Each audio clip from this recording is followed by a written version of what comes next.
Thank you so much. It's not hands-free. So good afternoon, everyone. If I could call to order the MTA board meeting to order, and welcome everyone here today. So first, I have a roll call. Janet Miller. Present. Walter Searcy. I'm here. Jessica Dalton. Present. Present. So Gail Carr-Williams, present. We are all present, and Mary unfortunately had a work conflict today. So first on the agenda is the approval of the August 25th, 2022 board minutes. And if I could recognize our board secretary, Margaret Bill. Thank you, Madam Chair. I wanted to propose a revision of the amendments, and that's deletion of a certain sentence, and it's on page 2. And it's under subsection E, pension overview. If you would go there. And so, as you all recall, there was quite an extensive discussion about the pension and a lot of information in the packet, you know, for you and the public to know about this pension plan. It's my opinion that the first sentence in the second paragraph doesn't really reflect what your responsibilities are and what your obligations are. And so I would ask that you delete this sentence. I think the rest of it adequately explains what happened that day. And as I said, there is a really extensive two and a half page, item that explains all of that. This was an attempt, I think, to just quickly try to summarize, and it's just not necessary, and I don't think it's accurate. So with that revision, I don't have anything else that I would recommend to be changed. So it's to delete the first sentence of the second paragraph of subsection E. Ending with insolvent. Well, a couple of things. It's an obligation in the event the plan is terminated. So insolvent's not the right term. And I don't think the board has the ultimate responsibility to assure the financial integrity of the plan. I mean, the MTA is the guarantor of this obligation. The financial integrity of the plan, the pension committee, DTO, and all of that, that's their responsibility, not yours. So I just wanted to make sure that was deleted. So we're deleting the entire. No, all we're deleting is the first sentence of paragraph 2. I think the rest of it. So beginning Mr. Oliphant and ending at insolvent. Insolvent, correct. Thank you, Walter. Yeah, that's right. Thank you. So with that being said, with those deletions, is there a motion for approval of the minutes? Move the approval. Second. Janet Miller. So there's a motion, there's a second. Is there any further conversation, any further additions or deletions? Hearing none, I will call for the vote. All those in favor say aye. Aye. Aye. Aye.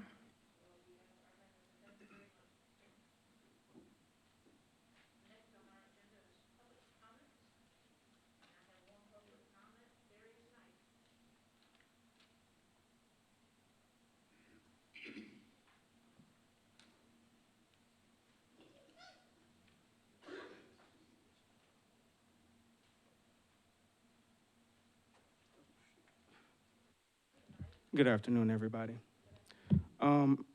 My comments today are going to be about making sure that the staff uplift their bus operators and their cleaning staff. I've been speaking to a few operators who just kind of feel wishy-washy, and some of them are actually new.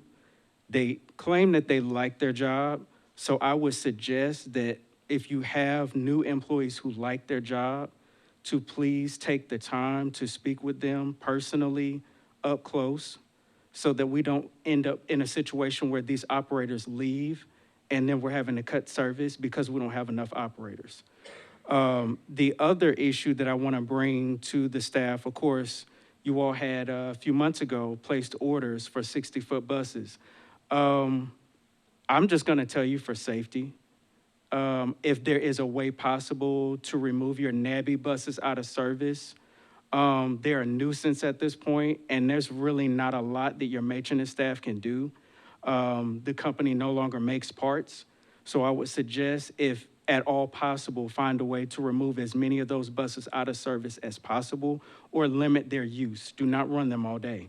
My last comment is going to be about making sure that this staff recognizes its customers and communicating in a way that lets the customers know that they are appreciated and that their comments matter. So I've come across quite a few people over Twitter that I've never had conversations with before, who have basically stated they've reached out, they've put in public comments, there's some type of issue that they are going through, or there's an issue when they call in to actually get their point across. I've actually addressed the call-in issue with y'all staff just last week and actually spoke directly to a staff member about it, that this has actually been going on for over a month.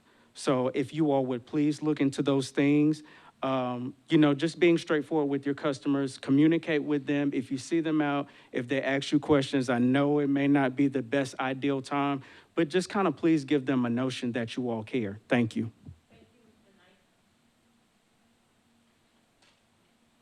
Appreciate the comments.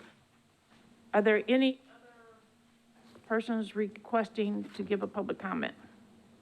Any other public comment requests? Hearing none, that will close the public comment section of our agenda today. Thank you very much. Next, we have the information-only items, which is the monthly financial report and the upcoming procurement projects list. Do any of our board members have any comments regarding this or want those to be pulled and have conversation? That being said, please pay mindful attention to the reports that have been provided by the staff on those items. Next is the consent agenda item, and on the consent agenda item, we have the resolution for fiscal year 2023 annual grant applications by Billy Higgins, and that is up for a consent agenda item. Are all our board members fine with it staying on consent, or does someone need to pull it out for further conversation? Fine with that. If everyone is fine with it, then I'll take a motion to approve the consent agenda item.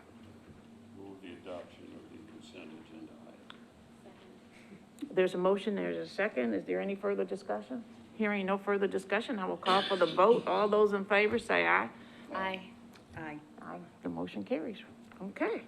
So next, I am going to turn this over to you, Mr. Searcy, for the Operations and Finance Committee.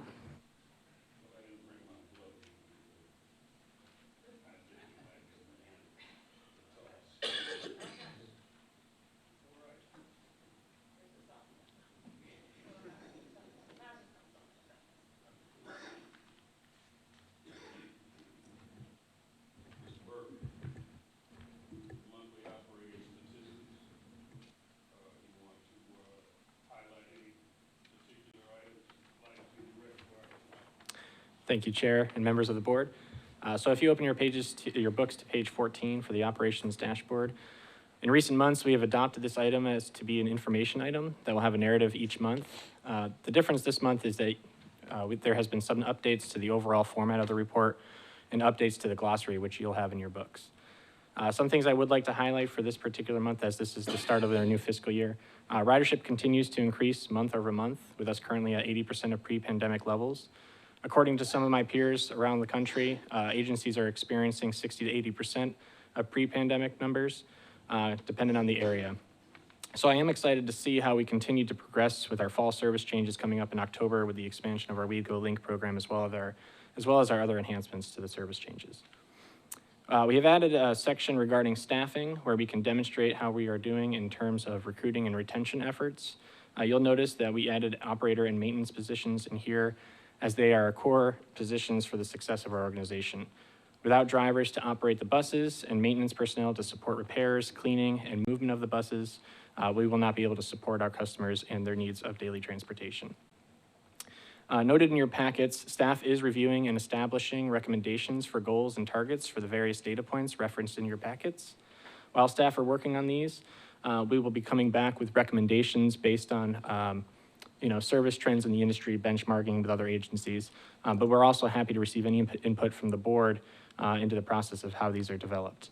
And so I'm happy to answer any questions you may have about this. Thank you. The only other highlight I'd have with Andy's comments is that you may recall probably 6 or 8 months ago, we had some dialogue on this, so a lot of the changes were responsive to the discussion we had with the board at that point in time, including more stringent definition of what we call an accident, the stop coverage element, what percentage of stops, what percentage of boardings, and as Andy alluded to, the staffing issues. And I know next month, Andy, Kim, Tasia, the gang will be doing a larger update on our staffing. Hey, Walter, can I ask a question just to be sure I'm clear? So once you all get your goals and targets set, we'll get those boxes that say what we're shooting for. Correct, yeah, we'll propose some recommendations just based on some of staff expertise and some of the industry trends that we've seen. And we'll go over that with you, and if there's any feedback you guys, you folks might have for us, we'll take a look. You know, I'm a fiend for that. We're just, you gotta know what Yeah. you're shooting for, to know if you're being successful, so, good. Right. This is the first month of the fiscal year, so it's a reason for the changeover. But any comments, if you'd like to see some adjustments or something expanded, I mean, you'll notice we always try to keep this relatively concise. So for instance, some of the access ridership numbers have been compressed. You know, instead of reporting van, overflow, access on demand, it's all in one. And then any anomalies from month to month, Andy can cover in the narrative. So if anyone gets us, you know, suggestions or revisions you'd like to see in the format, we can come back next month with those changes, as well as some proposed goals and objectives for each of the categories. Does the green color mean anything? No. Very pretty color. Would you like it to mean anything? I suspect when we put the goals in, you may recall from the quarterly ridership reporting by route, you know, you'll see reds and yellows and greens based on the performance. So when we do the goal setting, we'll probably do something with reds, yellows, and greens on that. I know it's a really small thing, but can you make the, it a little bigger, the print a little bigger? No problem, we can do that. Happy to help in that area, we can do that.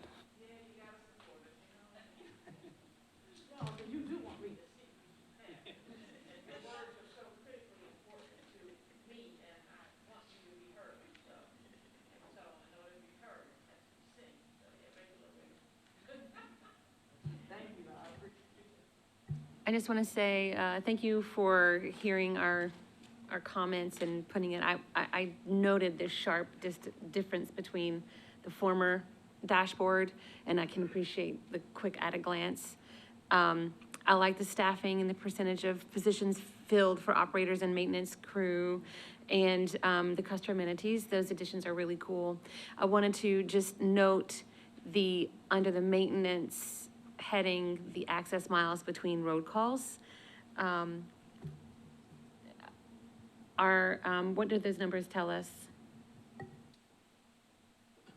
So typically with miles between road calls, the more miles, the better, because that way it's just showing that our maintenance program is able to ensure that our preventative maintenance plans are going well. And I will say that I feel this is a really good achievement considering our cutaway fleet has such an old useful life. So they're pretty tired already. So we've been working on that. I think what Andy's trying to very diplomatically say is we had a massive deterioration in performance in this area, and it's largely due to the age of the fleet. So it's gotten a lot worse over the last year. That's what I assumed, because we've been waiting on those cutaway buses for. Thank you.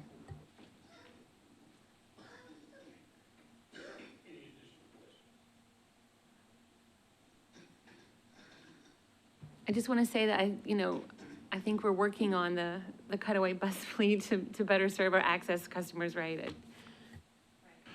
Well, and the issue is a global one. There's really not much Andy can do, Carl can do, our procurement people can do. They're putting out about 10% the volume of chassis that they usually do. I think we'll get a little bit of relief. I think Carl's here. Are we expecting about 6, the ones we bought that do not meet Buy America in October, Carl? So the ones we use no federal money for. Half dozen should help, but that's on a fleet of 84. So with going on 60% over their useful life, and it's an issue everybody is facing, including, not just transit agencies, but fire departments, you name it, anybody who uses that particular chassis. Yeah, and just to add on to that, those 6 that we came to you guys, came to the board a few months ago, 3 of them should be arriving within the end of October, and then the other 3 by the end of the year. So we should have a half dozen, which, again, in the grand scheme of things, a half dozen, it's helpful. But there's a lot of conversations happening, and again, to Steve's point, this is a global issue that a lot of agencies are experiencing, and we're working toward it. So do we think it's going to keep going for years, or? They're saying it could be another year or 2 before it starts to work itself out. The other thing that will start to help is as we start getting the new large coaches toward the end of this year and in early next year, it'll look a little odd to see a 40-foot bus on one of our little circulator routes, but we at least can do that and move those small buses over into the access fleet as necessary. But FTA is aware of it, USDOT is aware of it, our national trade associations are trying to advocate, even actions up to and including imposing the War Production Act to say manufacturers, you will build chassis for this function. So it really is coming to that point on this particular product. Thank you, and I appreciate all that our Wego teams are doing to ensure the safety of our customers. Thanks.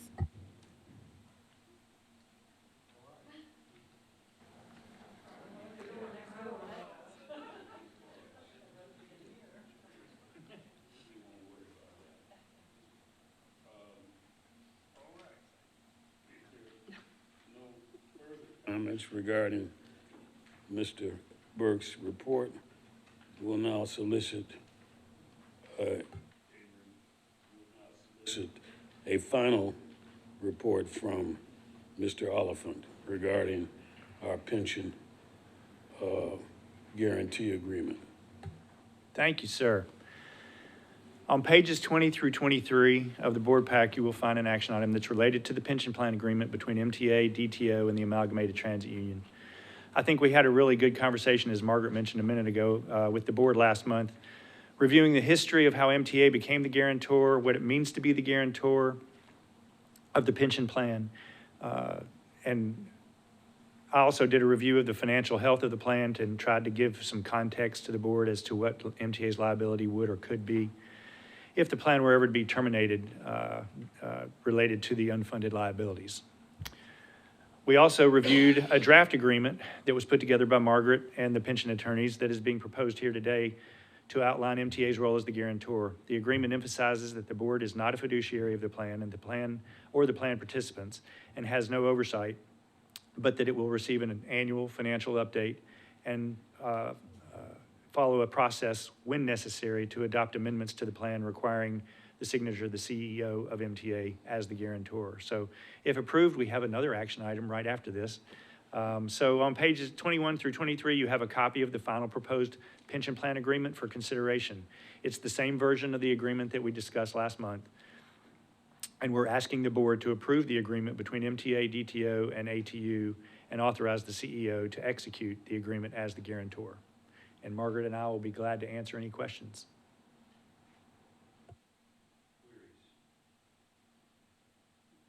So this is basically what we talked about extensively at the last meeting.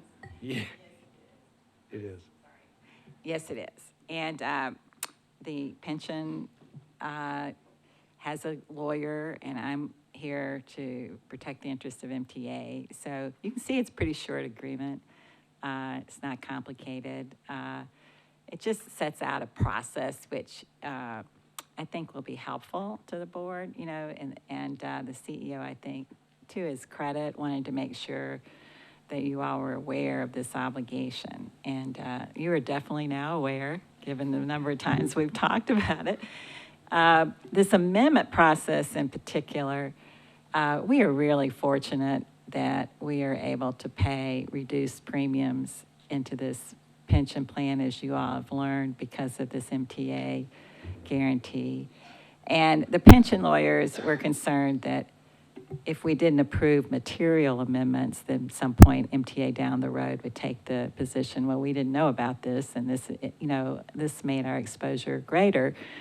And so instead of getting into what's material and not, which, is another issue, it was decided that every amendment would come before you. And today, these amendments are not material really to, the financial stability of the plan, but they're coming before you because that's where we ended up in this agreement. So if that helps, should give you some context, but yes, I recommend you approve the agreement for those reasons.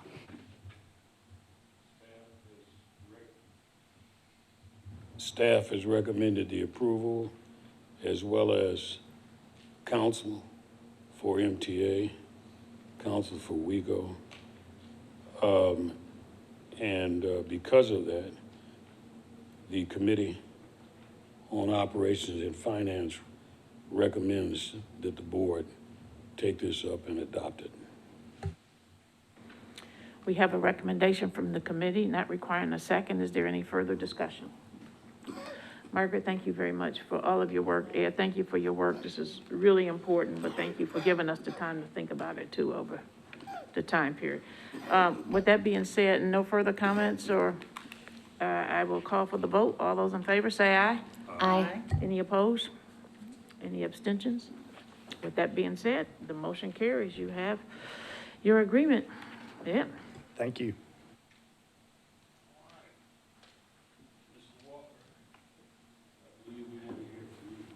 We've got one other action. Now that we have a pension plan agreement, we will put it to use.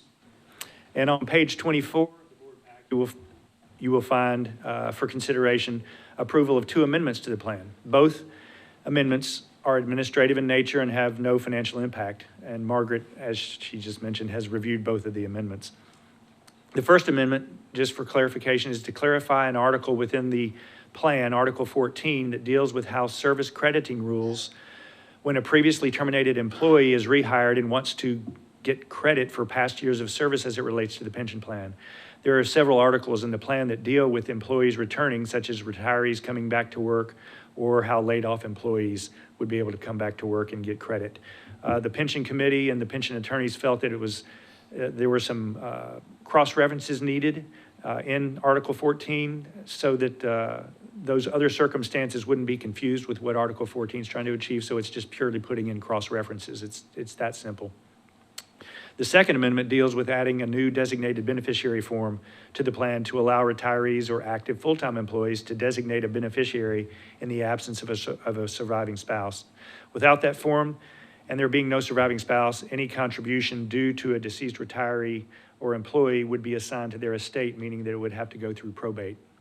The designated beneficiary form merely allows the return of contribution that might be due to the deceased employee or retiree to bypass probate and go straight to the beneficiary. Again, it's that simple. It's just to make a speedier process for that unfortunate episode.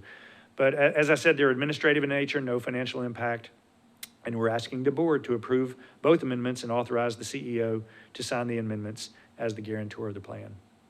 And Margaret and I will be happy to answer any questions. Are there any questions at this stage regarding these amendments? Hearing none, the Operations and Finance Committee recommends that the board adopt these amendments. Thank you, Mr. Searcy. Being a board recommendation, not requiring a second, I will ask any further comments, questions? Hearing none, I will call for the vote. All those in favor say aye. Aye. Aye. Any opposed? I hear no opposition, no abstentions. The motion carries. You have. All right. Our construction maven is up next. Let's hear what he has to say. All righty. Good afternoon, everybody. After much discussion and considerations of action items over the last couple years, we've reached the point of considering a construction contract award for the Rip Patton North Nashville Transit Center. Just as a brief reminder, this center will be located at 26th Avenue in Clarksville, 26th Avenue North in Clarksville Pike, and include bus bays for up to 6 of our routes, and include a climate-controlled waiting facility with improved passenger amenities. To review the solicitation, I'm going to pass it over to Denise Richardson, and then I'll review our recommendations today. Thank you. Planning for this procurement really started over a year ago when we first came to you to approve the award of the construction administration contract to Vivid One Architecture and their subcontractors, who I would just like to take a moment and introduce them. They're sitting over here: Daryl Hayes from Vivid One, Brandon Mason from BC Mason, Brandon Harvey from Kingdom Development Group, and Brandon Niche from Vivid One. And the reason we brought them on so early was so that they could start early outreach to the contracting community, because for us, this was a very big project, but also the contracting community wasn't really attuned to the fact that Wego would have such a large project. So their first task was to do a substantial amount of outreach, and I will say they did an outstanding job. We had our first event in January that was attended by over 100 people. They followed up with a second event in February, had a series of ongoing smaller workshops with the dedicated subcontractors for each trade. And then we had a final event in June, right after we published the bid documents, so that the prime contractors and interested subs could meet together. And the thing that was noteworthy about that was that it was the first time that I had seen on one of our construction bids where we got questions during the bid period from subcontractors. And that's important because it showed that the subcontracting community had been engaged early, they were interested in the project, and we did have a substantial pool of very interested subcontractors, which is important in this job because there's so much specialty work. We published the bid documents on May 31st. We took bids on July 22nd. We received 2 bids. We initially had 5 interested prime contractors. 2 of them withdrew because they subsequently won other bids and didn't have the staffing to do 2 jobs at once, which we had expected. A third contractor did not ultimately end up bidding the job. The 2 bids we received, the low bid was from ICF Megan Joint Venture at $10,887,142. The second bid was $11,738,018. They were both significantly over the estimate, which is something that we had anticipated and expected. There are so many issues with supply chain, with contractor competition. Everyone is maxed out. There are labor shortage issues. So we did expect that the bids would be over the estimate. However, it was significant, and Trey can talk a little bit more about that. I just want to mention briefly, ICF has a long history of building projects in Nashville. Megan has worked on as part of the general contracting team for the African American Music Museum, and they have joined together in a joint venture, and I would just like to introduce them briefly. Mark Campbell from Mason, Roger Legon Sr., Roger Legon Jr. Family businesses are always difficult, especially in construction, so I admire their teamwork, and the ICF Megan joint venture is the recommended awardee. And with that, I will turn it over to Trey. Thank you, Denise. So as noted in your board packet, we have 2 recommended actions in front of you today. The first is an amendment to our capital plan, which will increase funds allocated to ongoing projects by $7,063,755 and reducing the projected unobligated carryover balances by that same amount. The capital plan that was reviewed and adopted by the board back in June has the capacity to absorb this transfer without affecting the budget or schedule of any other ongoing projects due to both savings from previous projects, which we have a table outlined in your board packet, some of those savings, as well as increased formula funding from the IIJA. The second board action that is in front of you today is a recommendation that the board provide the CEO with the authority to enter into a construction contract with ICF Megan for an amount up to $10,887,142 and a contingency of $1,635,000 for a total contract not to exceed value of $12,050,000 $522,142. We'll take your questions. I have a question. I'm not at all surprised about the cost overruns. That's just the world we're in. I assume that we're covering, we're still within a budget. We've kind of moved some things around, right? But this is still fully funded and within budget. That's right. That balance transfer of about a little over $7 million is actually going to our project budget for this and includes the contingency that's noted within this as well. Yeah, As well Janet, as an overall project contingency. the main impact you'd see on the capital plans, if you'll recall from June when we did it, there were some significant carryover balances in the out years, so that those balances will come down. They won't affect any of the projects currently programmed. Potentially, they could affect our ability to do something in the future, but for right now, we're still in great shape. I'm not sure this world's going to change too much for a while, so I just think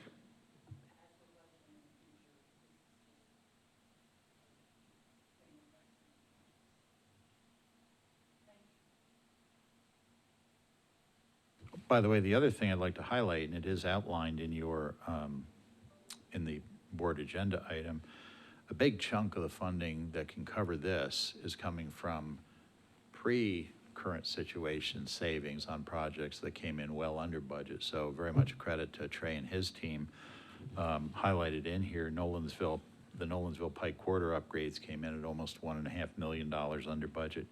Hillsborough Transit Center at over $800,000 under budget. And the Wego Central renovations from a couple years ago, about almost $2.8 million under budget. So those had been funds programmed. Yeah. So those specific projects had not yet been, for lack of a better word, deobligated and returned to the pot. So even the impact you see on the carryover balances isn't going to be as large as what you might think it would be. Hey, Trey, for the minutes, we prefer the under-budget projects over the over-budget projects, so. Me too. Yes, absolutely. It's still 3 and 1, so.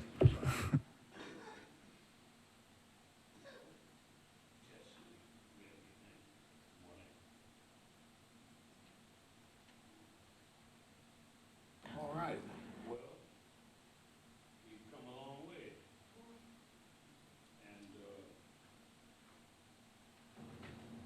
And we have some way to go, but we have the team in place that we think can carry this forth. And because of that, Operations and Finance recommends to the board that we adopt the recommendation as stated, and applause to the team upon the vote will be in order. And Mr. Searcy, that's for both recommendations included in the staff recommendation, correct? Yes. Any further conversation? With that of the committee, not requiring a second, I will call for a vote for adopting the recommendation of the committee for the Patton North Nashville Transit Center to go forward. Hallelujah. Okay. All those in favor, say aye. Aye. Aye. Any opposed? Any abstentions?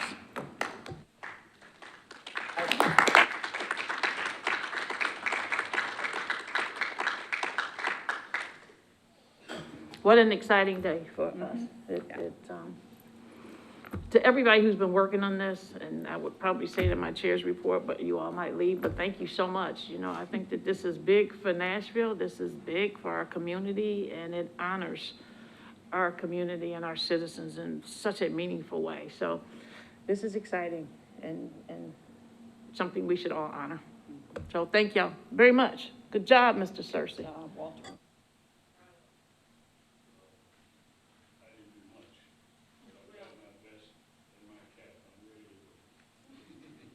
And you know, we all wore purple today. Like, I just want you, y'all notice that, you know, we are really repping. And all those out there with purple on, hey, that orange, well. Thank you. Okay, anything Mr. Cersey. Excuse me. More cough drops. Beyond that, That's it. we're good. I think you got a couple more over there, right? Okay, well, that concludes the Operations and Finance Committee report, and next we'll go to the New Initiatives and Community Engagement Committee, Ms. Miller. Great, thank you, Chair Williams. So the New Initiatives and Community Engagement Committee had a specially called meeting on September the 19th to solely look at the East Bank Vision Plan that the city has been working on so hard for so long. And I understand there was a very robust discussion. I unfortunately had a work conflict, so wasn't able to be there. However, I have spent a considerable amount of time with the planning department and Lucy going through it. So what I would love to do is, Mary actually was the queen of that meeting, but Mary's not here today. So I'm hoping that the three of you could give us an update, whoever would like, as to what happened at that meeting. Jessica, Margaret, either one of you want to go first? Well, it was a good meeting and it was informative, and I think that we had representation from Lucy Kemp, who did a great job, from the Metro Nashville Planning Commission, and also Ben York presented from NDOT. And also Bob Murphy was there as well to answer some questions. So I thought that they had put a lot of thought into it. And the presentation, while it was a lot about the East Bank project, and they say they might be changing the name of it, I do recall that. And so it was very comprehensive, but it was focused more on the transportation part of it, right, and sort of how those plannings are going. What I will say that I was quite impressed with, and I was really proud that they have decided to engage meaningfully with Wego at the beginning, to be able to use the expertise, both practical and visionary expertise of Wego is critically important to any project here in Nashville, but for this project, as it talks about building a boulevard, talking about multimodal transportation, to engage Wego is really important. And that's a little different than what we've seen in the past. And so for me, that felt really great, because I think that's how the project will work. And it will also allow this project to be part of the entire Wego system and not just isolated to this one area. So grateful that that's happening. And I think also Lucy shared her appreciation for Steve's leadership. And so that part, I just want to say that that's really important, because we don't talk about these projects from the standpoint of transit at its planning infancy stages, then, it's too much catch up. So that was great. I also think we had good discussions, a lot led by Margaret, about how we pay for all this, and not only how we pay for transit, and where do those funds come from? And we, Jessica always leads us so wonderfully on the conversation about dedicated source of funding and where does it come from? And so how do we look at it for this project as well, and universally, which is always important. So I don't know, anybody else can add their reflections as well. I think you did a great job, Chair Williams. I should have gone first, so I didn't have to follow that. But yes, it was a great conversation. I'll say that Metro Planning did a great job of addressing community concerns of connectivity and really neighborhood thought processes, mixed use. Their overall vision, I think, is great. We have to remember that this is a vision document, not an engineering document. And I just want to make that clear too. I think that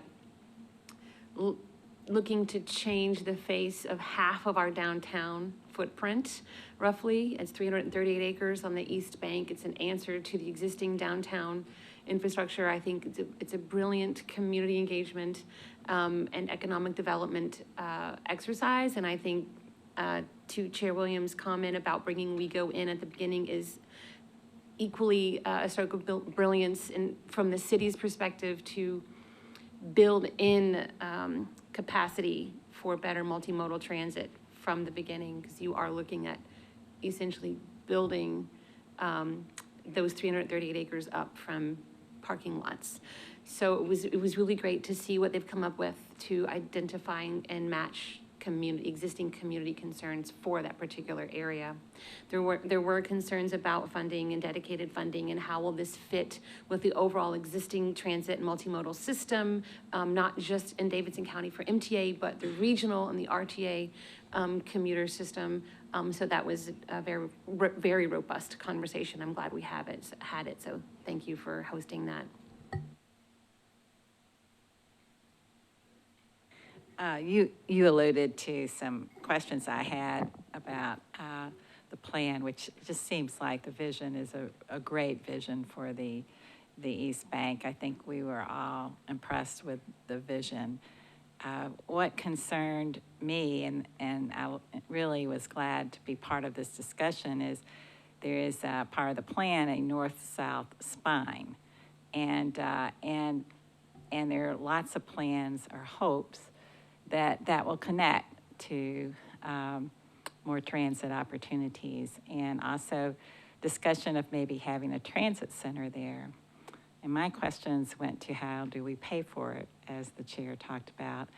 And there are 113 acres that make up our city metro property. There are no plans to sell that property. So in developing these acres, that's a lot of opportunity there for income to our city. And so my questions went towards, is there a way to dedicate some of the funds that are derived from these 113 acres to transit opportunities so that if this comes to fruition, the citizens and people in the region will know that there's actually some source of funds that might be dedicated to hooking up and connecting this spine to other parts of our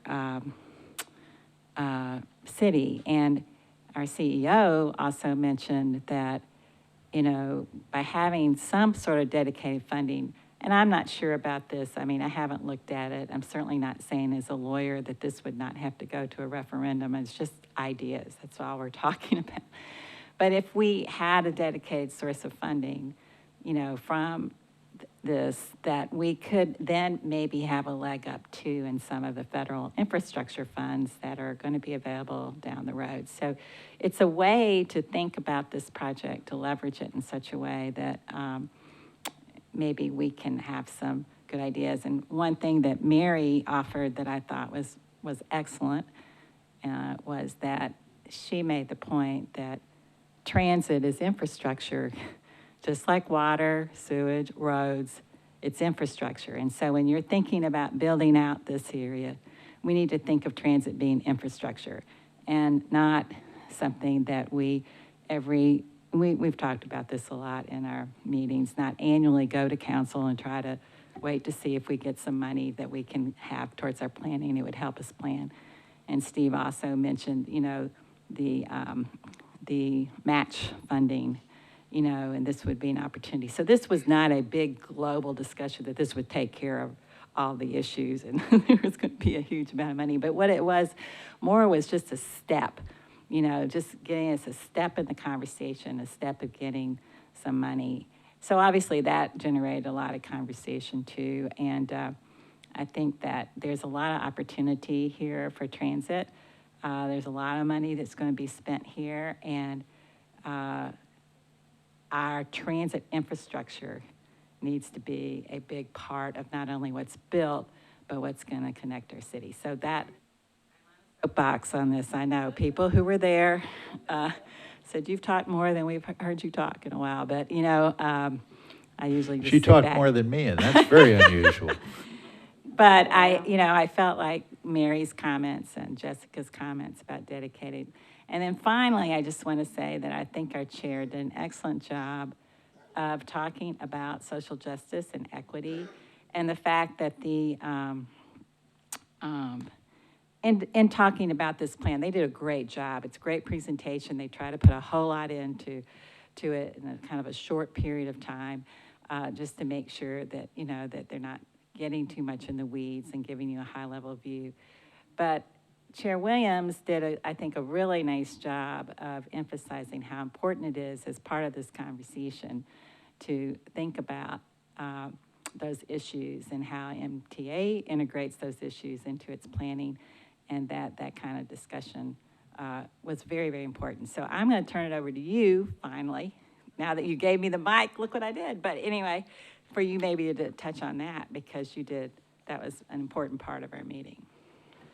Well, you know, I thought in their vision, they talked a lot about social justice and they talked a lot about equity, but I think my question is, what does that really mean? And what does it mean to who, and how does it really work? And so I had great concerns about how we talk about those issues meaningfully and intentionally, and not just say it because it's like maybe what people feel like is what needs to be said right now, because it means something different to different communities in this city, and we just need to acknowledge that. So I just think it's really important that they understand what that means to different communities, and that in their vision that they're ready to deliver on that promise and on that aspiration.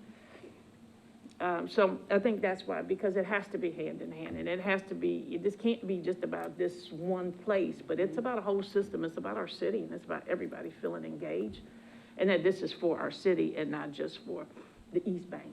And that connectivity becomes really important, and that's why the financing. We did talk a little bit about maybe partnerships, public-private partnerships, and what could that mean? Again, too, another one of those phrases that sort of just get out here sometimes, but how we really talk very clearly, and Steve teaches me about that a whole lot, about what does that actually mean. So I think really being able to have that. And what I will say, you know, we did some work on board governance recently, and to be able to come back from our collective work as a board to think about how we want to be better board members, that was one example of the product of our work of thinking about us in governance, to be able to have that discussion and this discussion and having the time to do it. Because I think it's important, and it's also important for us to think about, where do we go from here with this conversation? How do we support it? How do we say, be leaders and be advocates for what happens with the East Bank? I think Steve and I are going to work on a draft letter to sort of say to planning, we support you, but here's some of the really important considerations that this board and all of the staff at MTA and leadership here sort of need you to really think about as you think about this. So I'm excited about it, and I'm just excited that we're at the table early, and we're at the table, and we're being listened to, and we're being valued, and we're being respected for the expertise that we actually bring, and for what we do every day for Nashvillians. I'm just always proud of our staff for what they do. So, Steve, did you have anything? I think you all covered it extremely well. And again, my thanks and our kudos to Lucy and her team for engaging it. And we have had quite a few folks. Felix has been very actively involved, and his staff. Trey has been actively involved. Folks in service development have looked at how might we use some of these facilities. And the thing I would highlight, the broader issues, I think you all hit very well.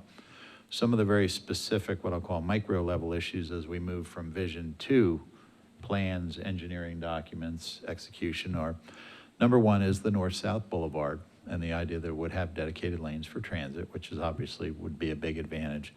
But even into that nitty-gritty of station planning, and toward that end, I know Trey's group is working. I mean, Oracle's already working on design. So the northern end of this is going to start sooner than we all think. So they've invited us into that process to start helping them on their campus, in that part of the campus. So the North-South Boulevard will be key. The potential East Bank Transit Center, mobility hub would be key. One of the things that makes it attractive is we all know, especially if you're there about 2:30, 3 o'clock in the afternoon, that Central is way overburdened. We know from prior events, presidential visits, Christmas Day bombings, that it makes us extremely vulnerable to be that reliant on one facility. So the opportunity that's presented by continuing to decentralize is important. And downstream, much longer term, if they do look at an additional Cumberland River crossing south of the downtown core, one of the potential alignments could impact our Nestor Street operations. So frankly, one of the issues we need to make very clear is that That's not a small thing. So I think I speak for Andy when I say we're not married to it. If you can find us a nicer site and we can upgrade that facility, we're not married to it. But it is our primary mission critical base, so we are going to have to be very much at the table on that conversation. I will say, my take on this, and Lucy Kempf is a gift to this city. She is just doing an extraordinary job with this, is it's really great to have almost a blank piece of paper, because it is a bunch of surface parking and all over there, so that we can plan the way we want to plan in the future and think about the important things, the dedicated funding, transit first, rather than just cobbling it together after the fact. So I love how the processes work, and they are really reaching out for community voice, which is really important. So I'm really impressed with it. But like you say, it's like, where's the money? Let's figure out the money piece of it. That's what I have learned in life. So, but thank you all so much for spending that time. I'm so sorry I couldn't be there, but I kind of know what you're talking about. So. Okay, I think with that, that concludes the NICE committee, Madam Chair. Well, thank you, Ms. Miller.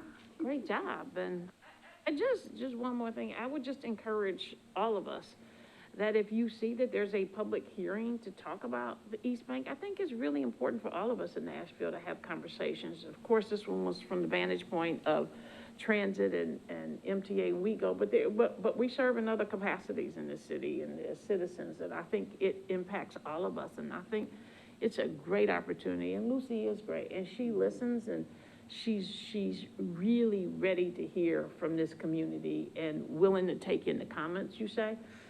And others are sharing with her to sort of work at a plan that is for all Nashville. So I'm proud of her. So with that, I guess we can move on the agenda, and Mr. Bland, CEO report. Thank you, Madam Chair and members. First, I'll start by kind of echoing what our chair said earlier. Today is really a milestone meeting. The North Nashville Transit Center project is really kind of a linchpin for us. Denise and I were chatting ahead of time. I think we started this about 4 years ago. So this is officially the handoff from the suits to the hard hats.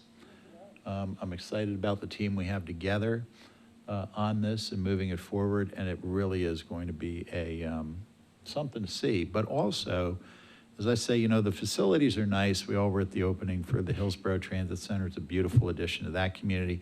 Continue to hear from people in that neighborhood about how great it is, especially at night when it's all lit up.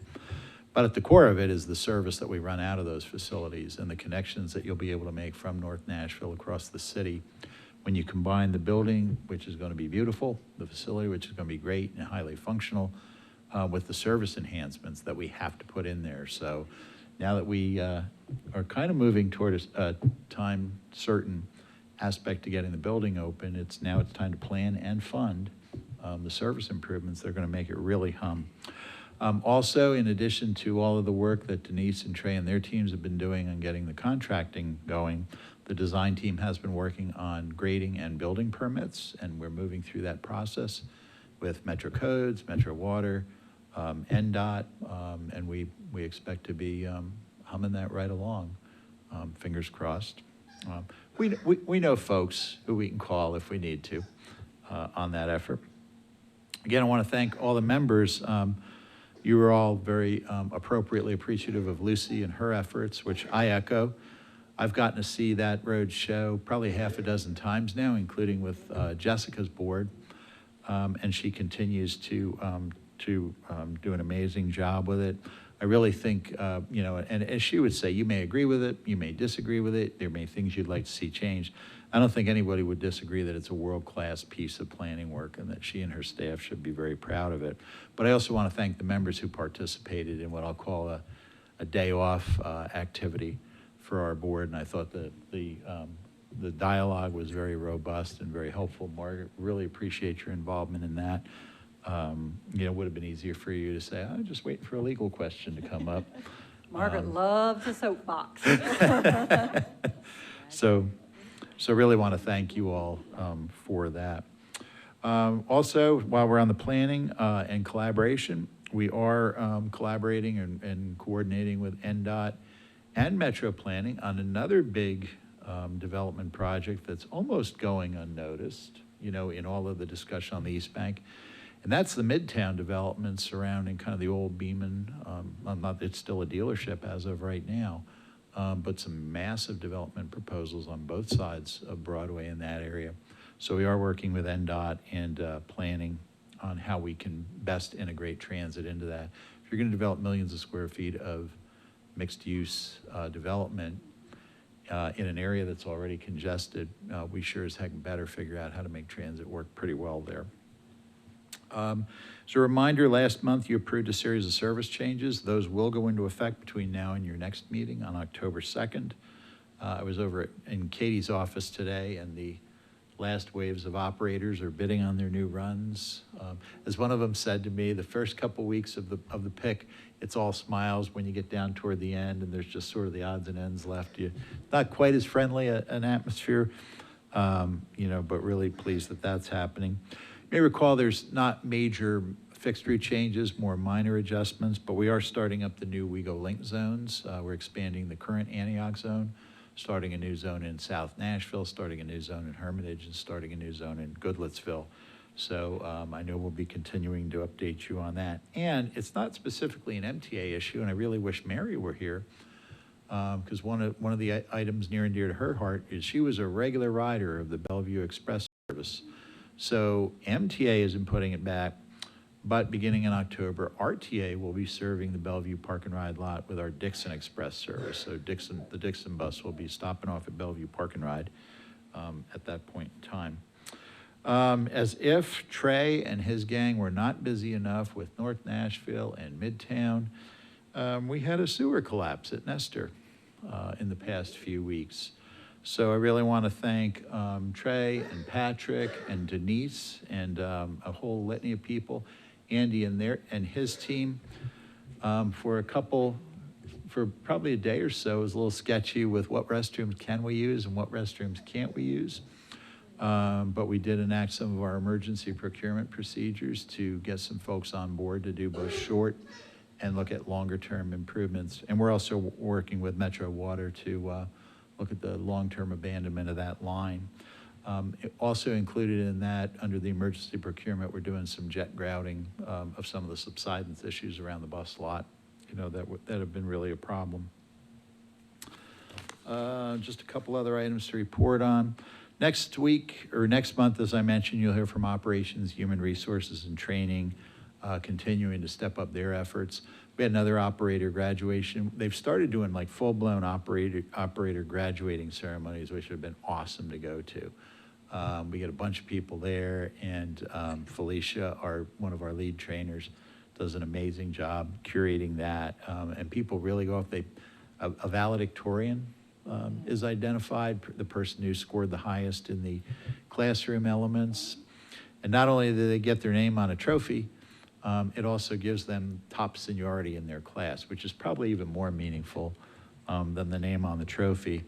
Tasia Jones, our new HR manager, has been tearing it up over there, and we have a great number of people coming into classes now, so really appreciate the efforts there. Earlier this week, I had the opportunity to present at the annual conference of the Tennessee Engineers in Franklin. Trey, as I said, you know, he said, well, I'm going to go attend your session as for part of my continuing education credits. So if people are listening to me and getting continuing education credits, then it's a pretty low bar. But it was nice to be in front of that group in person. That's the first time that event's been held since before the pandemic, so always a good group. Earlier this month, we had the opportunity to meet with staff from the Mayor's Office, Planning, and Metro Finance to review our capital spending plan proposals. There's a good chance there'll be a capital spending plan go through council in October. Our total asks were about $37.8 million for a lot of our typical stuff, grant matches, replacement vehicles.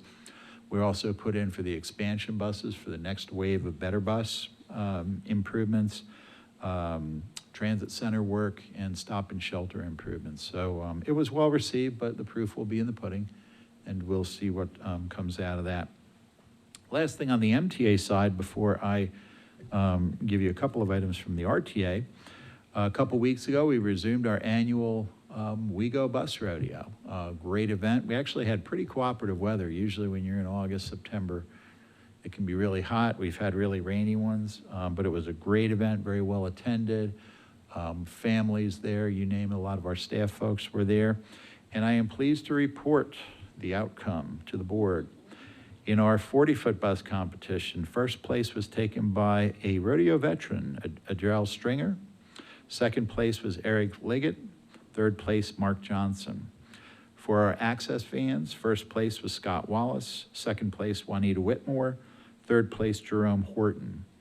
On the maintenance side for bus, our top finisher was Troy Willis, and our second place finisher was Pedro Ochoa. And then on van maintenance, our first place finisher was Chris Brown, and our second place finisher was Francis Winston.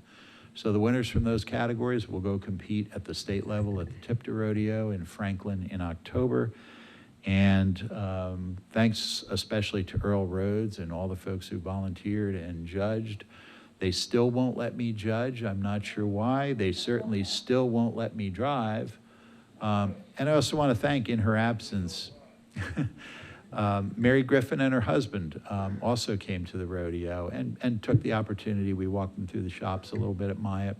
So all in all, it was a great event. And gang, I expect us to bring home the hardware from Franklin again this year. Finally, on the RTA side, a couple things to report. Unfortunately, last night we did have the Wego Star struck a pedestrian that encroached on the tracks. So we're certainly hopeful for her recovery. Our railroad personnel are cooperating in that investigation. We're currently conducting consultant interviews, as if Denise weren't busy enough with the North Nashville piece. We're conducting consultant interviews for our Star Future Vision study. We got 7 really strong proposals, narrowed it down to 5 that we're interviewing. Should be completing the interviews and moving toward recommendation in the next 3 weeks or so. Last month, I reported that we received an unsolicited proposal for joint development at the Donaldson Station. As part of our FTA process and the unsolicited proposal, we advertised that for competition. That competition period closed on the other day. We received nothing, so we'll be moving to the RTA board in October with a recommendation to enter a period of exclusive negotiation for a development agreement on the Donaldson site. And other than that, unless there are any questions, Madam Chair, that concludes my report. Thank you, Steve. Does anyone have any questions for Steve? Great report. Got so much going on. God, Nestor Street, I think it's just like a training ground for you to learn different things, right? Like now it's sewer. It's everything. It's just every year we have something new and different, but it brings good challenges and good teamwork to solve the problem. So well done for taking care of that, you all. And speaking of Mary, I just want to thank Mary for going out into the community to talk about quick ticket with so many of our folks, and it looked like she was, in the pictures, she was having just a grand time, and I think people were having a grand time with her, so I really appreciate her going out to do that. And I would also say that I've been noticing some social media that celebrates our drivers, that celebrates everything that's happening, and I really think that that is so positive. And I think it does, of course, help our drivers feel celebrated. So more of that is great to see. So, and I don't really do too much social media. I think I saw it on Twitter and I liked it. I'm gonna figure out how to comment one day, but you know, baby steps. But I'm glad to see it, and I hope the drivers and the staff are appreciating. So Renuka, I think that's sort of your team doing that, so good job, and thank you for doing that. I don't have much else other than to just reiterate how great it is to do this construction award for the Rip Patton North Nashville. It really has been a labor of love, and it is certainly just going to be transformational for Nashville, and grateful and looking forward to working with everybody on this project. So Trey, you and your team, Denise, good job on bringing us to this point. Well done. Thank you very much. And the conversation, I'll just reiterate everything I said before, ditto on everybody's conversation. Important for us to be at that table. And to my fellow board members, y'all rock. Y'all wearing purple today. And we're just moving along, and it's always grateful to work with you all. And Margaret, thanks for all the work that you did the past couple months. And Steve, that concludes my report. If anyone has any questions for me. Hearing none? Hearing none, I think that I can do a motion for adjournment, huh? Ready? Let's go. We're adjourned. Thanks, everybody.